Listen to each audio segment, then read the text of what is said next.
उद्बोधन सभी सांसदों के लिए कई मार्गदर्शक बातें भी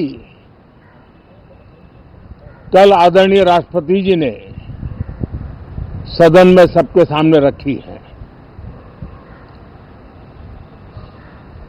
सत्र के प्रारंभ में ही और 2026 के प्रारंभ में ही आदरणीय राष्ट्रपति जी ने सांसदों से जो अपेक्षाएं व्यक्त की हैं, उन्होंने बहुत ही सरल शब्दों में राष्ट्र के मुखिया के रूप में जो भावनाएं व्यक्त की हैं, मुझे पूरा विश्वास है कि सभी माननीय सांसदों ने उसको गंभीरता से लिया ही होगा और ये सत्र अपने आप में बहुत ही महत्वपूर्ण सत्र होता है। ये बजट सत्र है। 21वीं सदी का एक चौथाई हिस्सा बीत चुका है। ये दूसरे चौथाई का प्रारंभ हो रहा है। और 2047 विकसित भारत के लक्ष्य को प्राप्त करने के लिए ये महत्वपूर्ण 25 वर्ष का दौर आरंभ हो रहा है और ये दूसरे क्वार्टर का, इस शताब्दी की दूसरे क्वार्टर का ये पहला बजट आ रहा है और वित्त मंत्री निर्मला जी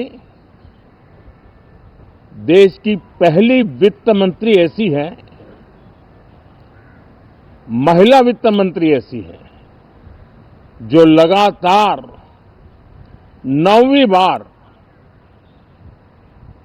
देश के संसद में बजट प्रस्तुत करने जा रही है।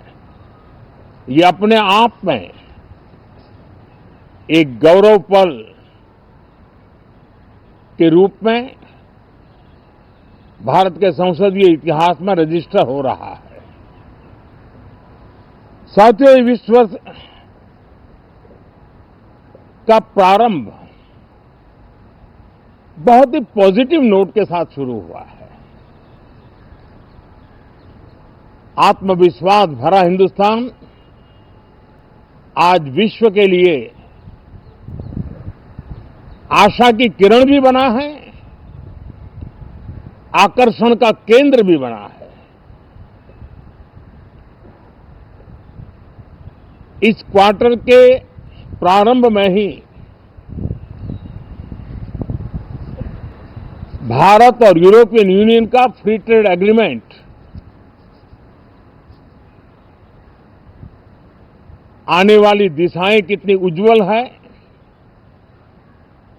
भारत के युवाओं का भविष्य कितना उज्जवल है, उसकी एक झलक है। ये free trade for ambitious Bharat है। ये free trade for aspirational youth है। ये फ्री ट्रेड फॉर आत्मनिर्भर भारत है। और मुझे पक्का विश्वास है, खास करके जो भारत के मैन्युफैक्चरर्स हैं, वे इस अवसर को अपनी क्षमताएं बढ़ाने के लिए करेंगे। और मैं सभी प्रकार के उत्पादकों से यही कहूंगा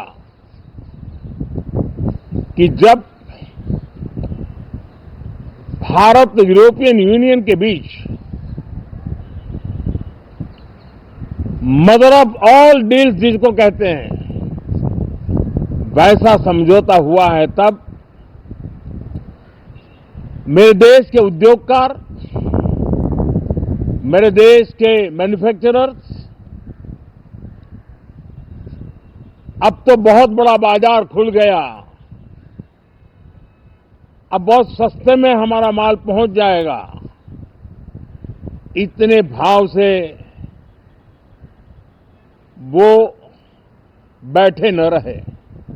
ये एक अवसर है और इस अवसर का सबसे पहला मंत्र ये होता है कि हम क्वालिटी पर बल दें। हम अब जब बाजार खुल गया है तो उत्तम से उत्तम क्वालिटी लेकर के बाजार में जाएं।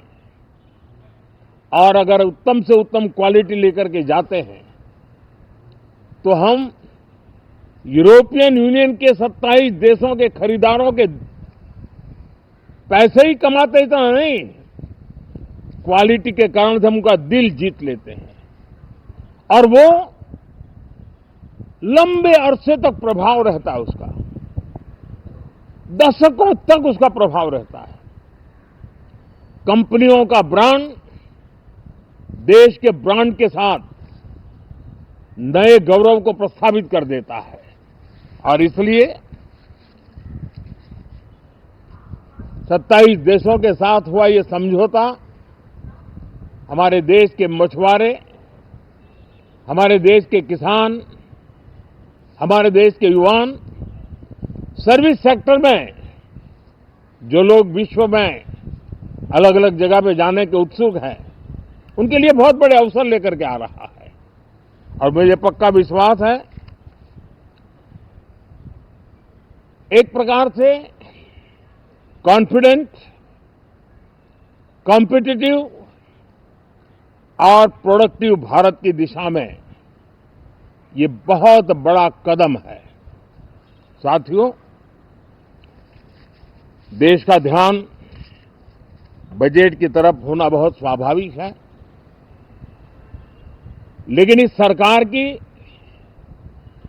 ये पहचान रही है रिफॉर्म, परफॉर्म एंड ट्रांसफॉर्म। और अब तो हम रिफॉर्म एक्सप्रेस पर चल पड़े हैं, बहुत तेजी से चल पड़े हैं। और मैं संसद के भी सभी साथियों का आभार व्यक्त करता हूं कि इस रिफॉर्म एक्सप्रेस को गति देने में वे भी अपनी सकारात्मक शक्ति को लगा रहे हैं और उसके कारण रिफॉर्म एक्सप्रेस को भी लगातार गति मिल रही है। देश लॉन्ग टर्म पेंडिंग प्रॉब्लम्स अब उससे निकल करके लॉन्ग टर्म सॉल्यूशंस के मार्ग पर मजबूती के साथ कदम रख रहा है। और जब लॉन्ग टर्म सॉल्यूशंस होते हैं तब प्रेडिक्टेबिलिटी होती है जो विश्व में एक भरोसा पैदा करती है। हमारे हर निर्णय में राष्ट्र की प्रगति ये हमारा लक्ष्य है, लेकिन हमारे सारे निर्णय ह्यूमन सेंट्रिक है। हमारी भूमिका, हमारी योजनाएं ह्यूमन सेंट्रिक है। हम टेक्नोलॉजी के साथ स्पर्धा भी करेंगे, हम टेक्नोलॉजी को आत्मसात भी करेंगे, हम टेक्नोलॉजी के सामर्थ्य को स्वीकार भी करेंगे, लेकिन उसके साथ साथ हम मानव केंद्रीय व्यवस्था को जरा भी कम नहीं आंकेंगे। हम संवेदनशीलता की महत्व को तो समझते हुए टेक्नोलॉजी की जुगलबंदी के साथ आगे बढ़ने के व्यू के साथ आगे सोचेंगे। जो हमारे टीकाकार रहते हैं साथी, हमारे प्रति पसंद नापसंद का रवैया रहता है और लोकतंत्र में बहुत स्वाभाविक है, लेकिन एक बात हर कोई कहता है कि सरकार ने लास्ट माइल डिलीवरी पर बल दिया है। योजना फाइलों तक नहीं, लाइव तक पहुंचाने का प्रयास रहता है और यही हमारी जो परंपरा है उसको हम आने वाले दिनों में रिफॉर्म एक्सप्रेस में नेक्स्ट जनरेशन रिफॉर्म के साथ आगे बढ़ाने हैं। भारत की डेमोक्रेसी और भारत की डेमोग्राफी आज दुनिया के लिए एक बहुत बड़ी उम्मीद है। तब इस लोकतंत्र के मंदिर में हम विश्व समुदाय को भी कोई संदेश दें हमारे सामर्थ्य का, हमारे लोकतंत्र के प्रति समर्पण का, लोकतंत्र की प्रक्रिया के द्वारा हुए निर्णयों का सम्मान करने का ये अवसर है और विश्व इसको जरूर स्वागत भी करता है, स्वीकार भी करता है। आज जिस प्रकार से देश आगे बढ़ रहा है, आज समय व्यवधान का नहीं है, आज समय समाधान का है।